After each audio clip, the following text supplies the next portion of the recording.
Sampurasun. Selamat datang di Ruang Cerita bersama gua Fajar Surya Budiman.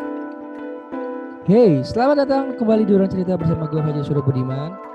Di episode kali ini saya akan berdiskusi dengan sahabat saya yang dimana beliau adalah seorang dokter yang langsung menangani pasien COVID-19 dan podcast kali ini saya rekam di bulan Maret pertengahan dan baru kali ini saya akan share kepada teman-teman semua. Yuk kita simak apa yang beliau akan sampaikan tentunya di Ruang Cerita bersama gue Fajar Surya Budiman. Apa kabar teman-teman semua podcast? Selamat datang di Ruang Cerita bersama gua Fajar Surya Budiman. Hari ini senang banget kita masih bisa ketemu di Ruang Cerita dan hari ini spesial banget buat gua karena di podcast kali ini gua bisa bertemu via telepon dengan sahabat gue yang sudah lama nggak ketemu. Dulu kita satu SMA dan sekarang beliau menjadi seorang dokter, menjadi garda terdepan dalam penanganan COVID-19 yang mungkin di kesempatan kali ini beliau akan banyak bercerita dan bagaimana beliau berinteraksi langsung. Gue udah tersambung lewat via telepon. Bro, apa kabar bro? Halo Jar, apa kabar? Apa kabar bro? Sehat? Gak nyangka banget ya ketemu terhubung lewat telepon lagi. Sumpah udah lama banget gue gak ketemu lu. Udah Sedih juga sih sedih terhubungnya gara-gara ini. gara COVID. Tapi lu sehat? Iya. Tapi lu sehat? Alhamdulillah. Jadi Insya Allah, teman-teman doain aja. Beliau ini salah satu dokter di salah satu rumah sakit yang sekarang dia menangani langsung ke teman-teman pasien. Nah, bro, lu sebagai dokter gimana sih menangani atau berinteraksi langsung kepada teman-teman pasien yang gue mungkin dengar dari berita kan banyak yang depresi ataupun yang tidak bisa karena kan dia diisolasi ataupun tidak bisa berinteraksi dengan keluarga. Bagaimana lu sebagai dokter bisa menangani hal-hal tersebut? Jadi interaksi ke pasiennya ya. Sebenarnya pasti susah banget. Untuk kalau misalkan ini kita bicara yang nggak cuma yang confirm COVID ya, tapi juga yang pasti dari awal yang mereka sudah dicurigai COVID juga udah jelas banget pasti mempengaruhi psikis mereka dan nggak cuma mereka doang, pasti keluarganya juga dan lain-lain kan. Yep. Dan itu memang bener banget sih, maksudnya gue bener-bener ngalamin sendiri pasien gue yang memang dicurigai pada saat itu. Ini mungkin gue share sedikit lah ya. Boleh. Pengalaman gue ini true story lah, maksudnya memang kebetulan kemarin gue sempat merawat pasien. Nah, posisinya pasiennya sudah di ruang rawat ya, sudah di bangsal yang khusus ya di rumah sakit gue, khusus isolasi untuk COVID. Itu beliau pasiennya itu posisinya sih sebenarnya masih dicurigai. Masih dicurigai itu, oke. Karena kan sebenarnya meskipun gejala jelas, kan kita pertimbangan kita ada banyak ya. Kalau misalkan nggak cuma dari gejala, bisa dari gejala, terus dari pemeriksaan laboratorium dan sama radiologi ya. Radiologi sih yang paling biasanya kita ngebantu banget buat kita, karena kan ya semua pasti udah tahu lah kok COVID itu nyerangnya kan utamanya mostly di saluran pernafasan ya. Yes, betul. Jadi yang paling ngebantu kita biasanya buat pegangan itu di radiologi. Ronsen dada, terus ada CT scan ya kalau bisa kita lakuin. Kebetulan memang ini mungkin agak ini sebelum gue cerita langsung masuk ke cerita tentang pasiennya. Jadi memang semua di rumah sakit, di semua rumah sakit sekarang hampir semua lah ya, mungkin belum hampir semua sudah melakukan sudah membuat kebijakan untuk melakukan screening buat semua pasien. Screeningnya itu apa aja ya? Pasti dari pemeriksaan darah. Yes. Terus sama radiologinya itu biasanya kita lakukan ronsen dada dulu. Baru kalau misalkan kita curigai ke arah sana, kita akan lakukan penambahan itu CT scan dada juga, CT scan paru-paru. Nah itu di rumah sakit gue sudah melakukan itu, dan pada pasien yang ini yang gue cerita ini, dia secara gejala sebenarnya nggak terlalu jelas ya. Sebenarnya ini juga ya buat warning juga ya, nggak cuma buat tenaga medis, tapi buat semua orang lah. Karena gue juga jujur, gue pribadi gue pengen semua orang tuh nggak, intinya pengetahuan kesehatan tuh harusnya nggak ada batasnya. Gue selalu bilang seperti itu ya, maksudnya nggak ada lah namanya kenapa ini tenaga medis doang yang tahu, itu harusnya nggak ada. Karena gue pengen semua orang tuh, apalagi di Indonesia ya, yang namanya orang-orangnya waduh susah banget dikasih tahu ya kan. Itu gue selalu bilang, gue tuh setiap ngasih penyuluhan atau ngasih informasi atau apapun tuh jangan pernah ngerasa ini ranah medis, ini ranah tenaga medis ini yang orang awam, nggak ada. Karena kita harus punya pemahaman yang sama harusnya gitu.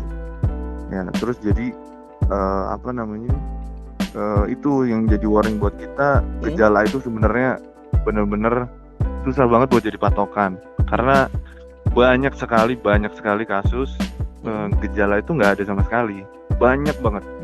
Bahkan mungkin dominannya malah nggak ada gejala dominannya, atau belum ada gejala. Jadi ya kita nggak bisa pastiin kan itu apakah dia belum ada gejala atau nggak ada gejala. Jadi ya itu sebenarnya yang masih kita struggle banget sampai sekarang ya, nanganin pasien. Dan itu mostly di semua rata-rata dokter seperti itu atau gimana, Nis?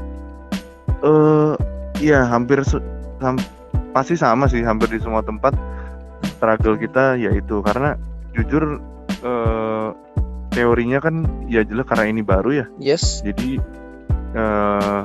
teori teori COVID yang pertama kali membentuk itu Cina, karena mereka yang pertama kali menangani. Tapi teorinya pun mungkin bahkan hampir setiap hari berubah teorinya. Ini ya off the record aja lah, maksudnya nice to know lah, buat orang-orang yang mungkin belum pernah dengar, yaitu kita kesulitannya di situ pertama, karena kita masih belum, ibaratnya kita masih ngeraba-ngeraba banget. Yes. Ngeraba-ngeraba itu artinya kita punya pegangannya, kita punya pedomannya. Tapi kenyataannya kita belum bisa bilang apakah itu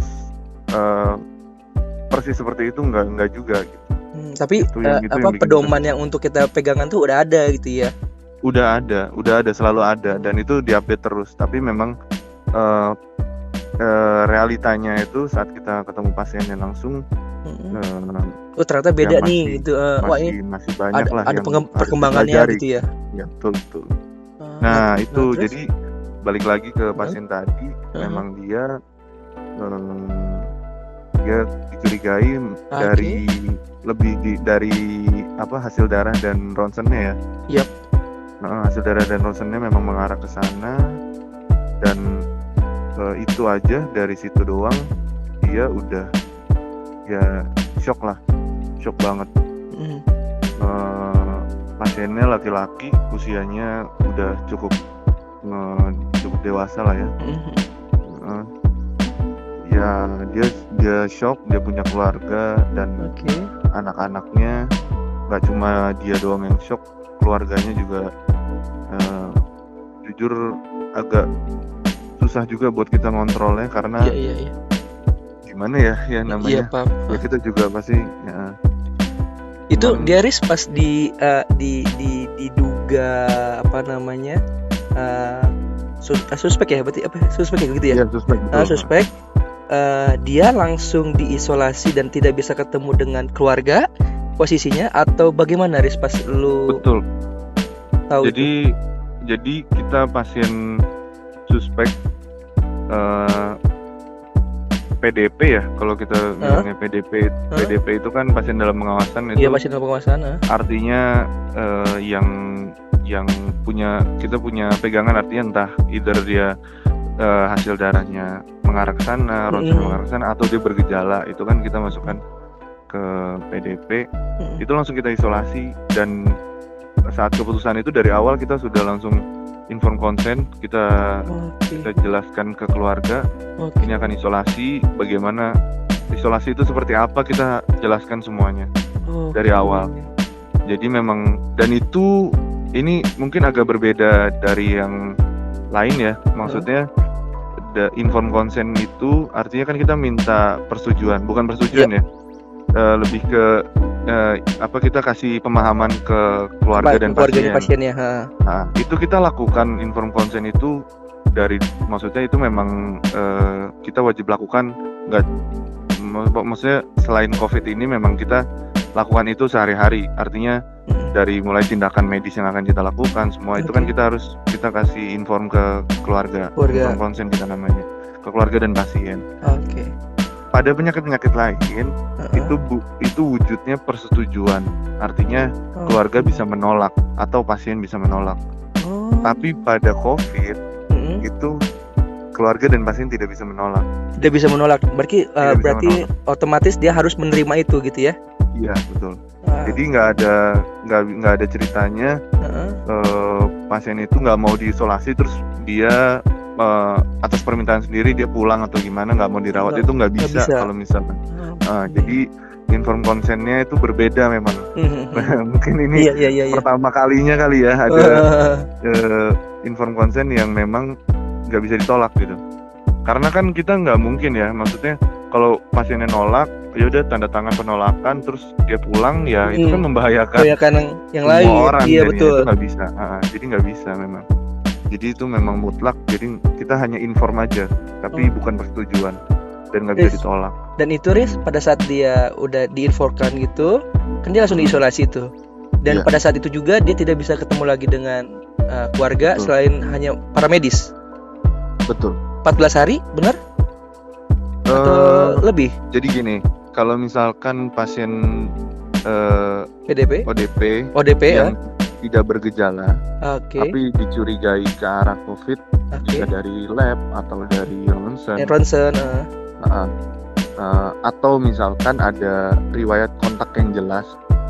Cuman sekarang tuh sebenarnya riwayat kontak kalau dulu dia dari mana perjalanan. Jadi gini, ini juga nice to know juga. Pedoman kita buat alur diagnosis itu selalu berubah dari awal. Pertama kali kita patokan di WHO dari WHO kan. WHO itu selalu ngeluarin alur diagnosis untuk COVID. Pertama kali dikeluarkan waktu di Indonesia belum ada kasusnya. Itu ada poinnya di mana riwayat bepergian dari Cina. Iya betul, riwayat bepergian dari Cina gitu. Jadi kalau kita di Indonesia kita dapat pasien, kita tanyakan riwayat bepergian ada nggak riwayat bepergian dari Cina. Pada saat pertama kali keluar dari WHO pedoman itu hanya Cina aja. Kemudian beberapa minggu setelah itu keluar lagi tuh daerah lain, update negara lain. Riwayat bepergian dari Cina dan negara-negara endemis. Iya. Yang pada saat itu selain Cina yang kemudian muncul kan Jepang, Korea. Kalau dari Eropa, Itali. Kalau ASEAN itu pertama kali Singapura Singapura betul, Singapura, Filipina, Australia. Itu kemudian berubah lagi baru beberapa minggu doang kayak gitu. Pedoman diagnosis berubah lagi, riwayat bepergian dari Cina atau negara endemis atau semua negara yang sudah melaporkan kasus positif. Wow. Jadi berubah lagi. Nah, kalau kita ngacu sama update yang terakhir riwayat bepergian dari semua negara yang sudah melaporkan positif. Kita sendiri kan Indonesia sudah melaporkan positif. Jadi sebenarnya itu sebenarnya udah nggak bisa dipakai lagi riwayat bepergian itu. Jadi di saat ini pun, detik ini pun kita udah nggak bisa pakai riwayat bepergian tuh, nggak bisa pakai. Tapi riwayat kontak yang jelas itu jadi bonus aja buat kita. Artinya kalau misalkan kita nerima pasien, kita cuma bisa berharap apakah dia punya atau tahu ada riwayat kontak yang jelas, kan bisa aja. Dan itu juga banyak sih sebenarnya. Kayak misalkan dia datang dan dia sendiri yang cerita, misalkan dok, kakak saya sakit dicurigai COVID, itu bisa. Itu banyak sih, maksudnya kan itu bonus aja jadinya buat kita. Iya. Itu berarti kan ada riwayat kontak yang jelas. Atau misalkan dok, teman kerja saya COVID-nya positif, ya bisa aja kan. Terus atau misalnya ya itu kayak gitu-gitu aja, jadinya bonus aja buat kita. Kalau misalkan kayak gitu kan kita udah curigain berarti langsung kan, tanpa kita sebelum kita nilai gejala dan ronsen dan lab dan lain-lain, kita udah curigain dia ke COVID. Gimana? Menarik kan? Podcast kali ini saya akan bagi menjadi beberapa part. Part selanjutnya kamu bisa saksikan setelah ini. Jangan kemana-mana.